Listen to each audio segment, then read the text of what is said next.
Hey guys, what's up? So troubleshooting top edge Jailbreak tweets files 11, 12, and 13 up to 13.5. The first tweet is called replay, and with this we can add shuffle and repeat buttons, now playing views such as control center and lock screen player. So you have simple, elegant compatibility, and you have some known issues and some screenshots of the tweak. This tweet is called Jailbreak Pro, and it just gives you basically these settings right here. You can pause the video and just read the settings for yourself. So that's all the settings this tweet comes with. So some screenshots of the tweet. Next tweet is called Flow, and it's a revolutionary modern new look for your music player, inspired by the beloved cover Flow of early iOS versions. So it's updated to keep the iOS new modern design style. So allows you to see all the songs in your queue. Next tweet is called Illuminator, and it's night mode for the web. So you convert all your websites to a darkened mode. So it works with browsers like Safari, Chrome, Firefox, Edge, and compatible with the built-in Safari. So pretty cool. This is called Facebook++, and allows you to basically turn off free receipts using the app Messenger, save, download videos, and much more. This is called Facebook Dark Mode, and it's basically dark mode for Facebook. This is called Default Player, and set your default music player. So it allows you to use your default music player to third-party apps. Also allows you to open the selected app and control center music widget to lock screen instead of the Apple Music. So you can now set your default music player for your third-party apps. Next is called List Spark App List, and it's basically just a app list alternative. Next is called Bundly, and simple app to find application bundle identifiers. Next week is called Battery Ramp, and decreases charge times with efficient charging. Next week is called Snell, and it's an alert customization to the mats. So those alerts you get, you can basically customize those alerts. You also change all that good stuff. And lets you change the following aspects: the background, blur type, text color, for title, message actions, alert backdrop, separators, and so much. So you guys will read the refund policy, and also some bug alerts, and yeah, pretty cool. This tweak is called No Clutter, and hide elements that clutter iOS.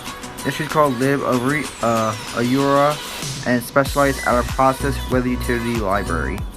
This tweak is probably just a pretty cool. Well, it's basically just a tweak you need to have. It doesn't really do much besides make sure other tweaks work. It's called Cefi, and it's actually changed the name to now Cefi Tweak Support.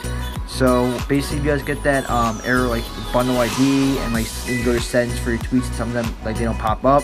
That means one of the fixes to that is just make sure you guys have this tweak installed. So you basically wouldn't need to install this tweak for other tweaks to work. This tweak is called Colorize Chat, and basically what this tweak does, it colors your chats. Next tweak is called Auto Touch, and basically it's a macro touch for iOS device. You basically record your touch, and then it basically touches your device for you. So if I just do this, I can record that and automatically move my device like however I just recorded it. Next tweak is called Peep, and it hides and shows your status bar with one tap.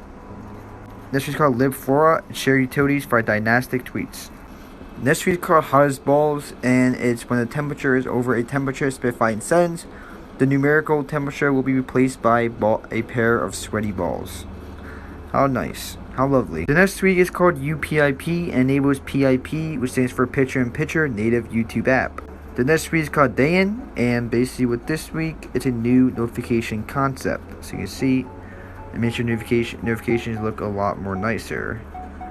It really brings out your device if you ask me.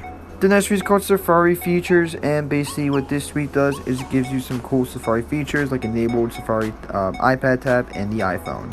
The next tweet is called Safari Full URL, and then basically just when we are selling Safari, shows only the domain and not the entire URL. This tweet allows you to show you your full URL for Safari. Just like that, you can see the full URL.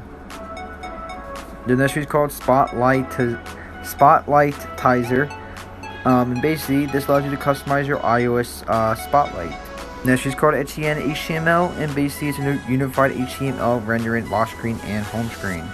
Next tweet is called Evil Scheme or Scheme, and changes your default web browser, Maps, Navigator, Package Manager, and more. Next is called CC Power, which is Control Center Power. This is called Message Swap or MSG Swap, and it's a more accessible way to send photos in iMessage. This is called CC Badge Clear, and basically what this tweet does, it's Control Center Badge Clear.